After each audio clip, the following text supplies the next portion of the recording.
the films that turns 10 and 20 this week. Alright, boy, this is a big one. The films turning 10, we got John Carter. Now, John Carter was actually the first live action movie to be directed by Andrew Stanton. Of course, Stanton is best known for directing Finding Nemo. He's done other Pixar movies like Wall-E. I was a little interested in this because of that alone. Because Brad Bird shows that just because you're an animated director doesn't mean you can't really doesn't really mean you could only do animation and all. And John Carter, well, it had some really decent elements. Like Taylor Kitsch was pretty decent. I'm one of the rare folks who was not too big with John Carter. I mean, I wanted to like it. I wanted to be one of the cool folks that, yeah, this movie's awesome. But yeah, I really couldn't get into it at all. You do got really cool cast members here. You got the likes of William Dafoe, Thomas Haden Church, Mark Strong, and of course the movie did not do so well. So lots of people are still hoping we get a sequel, but yeah, I really don't see a sequel ever happening. I mean, maybe something for Disney Plus possibly, but frankly, I don't even think this is even on Disney Plus. I gotta double check, but yeah, and they had a weird they had a weird marketing for this, I remember. When it was supposed to be titled like John Carter on Mars or something like that. It had like such an odd title. But yeah. Alright. Also turning 10, we got the Eddie Murphy classic, 1,000 Words. Oh god, this movie's horrible. Now, if you guys don't really know much about the story here, it stars Eddie Murphy. He plays Jack McCaw, who's this selfish literary agent who's fast-talking ways allow him to pretty much close any deals.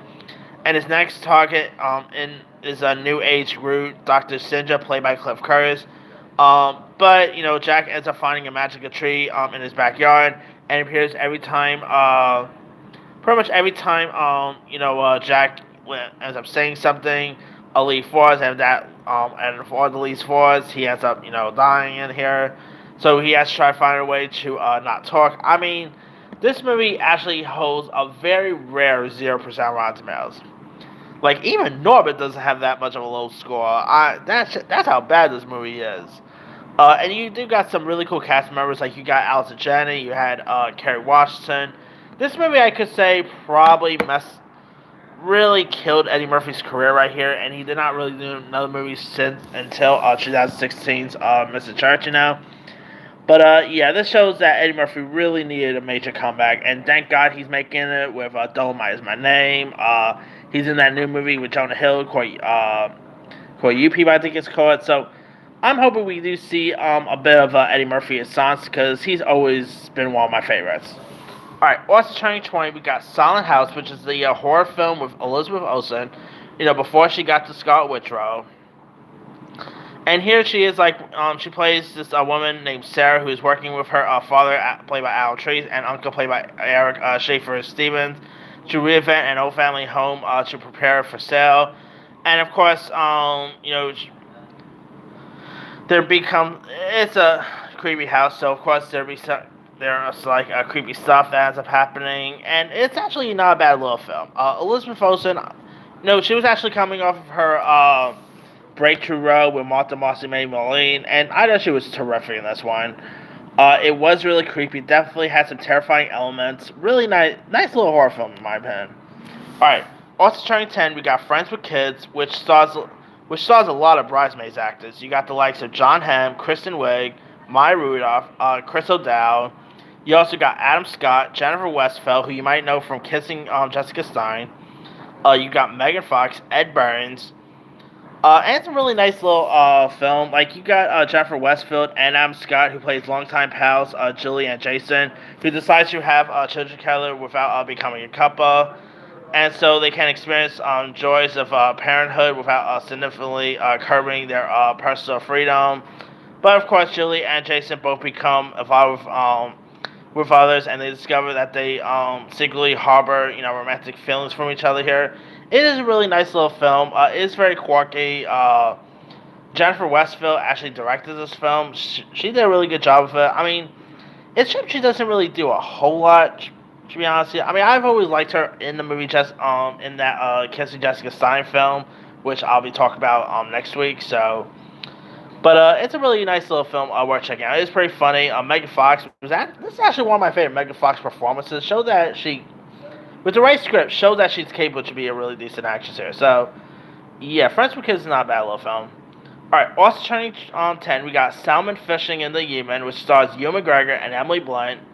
And the film is pretty much about this fisherless expert who is recruited by a constant to help realize a Shangri-La's version of bringing the sport of fly fishing to the Yemen desert, inheriting an upstream journey of faith to make the impossible impossible. This is a really decent little film. Ewan McGregor and Emily Blunt both had a really good chemistry here. Not very underrated too. So really decent flick. All right, film turning 20. We got All About the Benjamins, starring Ice Cube, Mike Epps, who plays a bounty hunter and con artist who join forces to find a group of diamond thieves, the former for glory and the latter to retrieve a winning lottery ticket.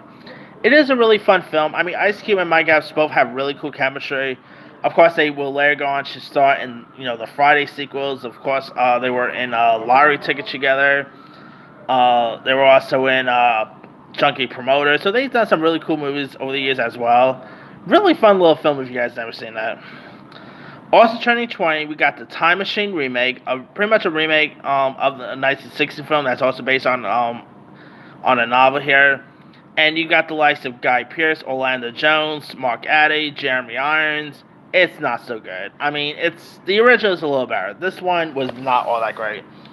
Here you got scientist and inventor Alexander Hardingen, played by Guy Pearce, who is determined to prove that time travel is possible, and his determination is to turn a desperation by a personal tragedy, and that now drives him to want to change his past here, and testing that his theories with a time machine of his own invention. He hurls like 100,000 years into the future, where he discovers that mankind has divided into a hunter and the hunted. Yeah, it could have been good, but I mean, this movie was way ahead in time. Definitely not that great of a film, so I cannot really recommend it at all. Guy Pearce was okay. Mark Addy is always really cool, but yeah, it was not too much of big with us. But anyway, let me leave you guys. Which of these films stand out to you the most? The Tenny one, I'm not really big with John Carter, and 1,000 Words was just plain old bad. So I'll probably go say, believe it or not, I'm actually going to go say We're Friends with Kids. Like, that's probably more the smallest film in this list, but that's probably my favorite one out of the 10-year one. I mean, I really prefer Friends with Kids over Silent House, 1,000 Words, and John Carter. So, yeah.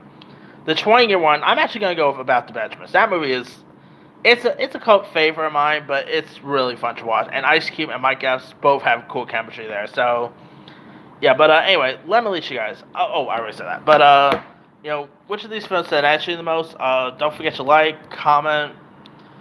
And this here is Timu signing off.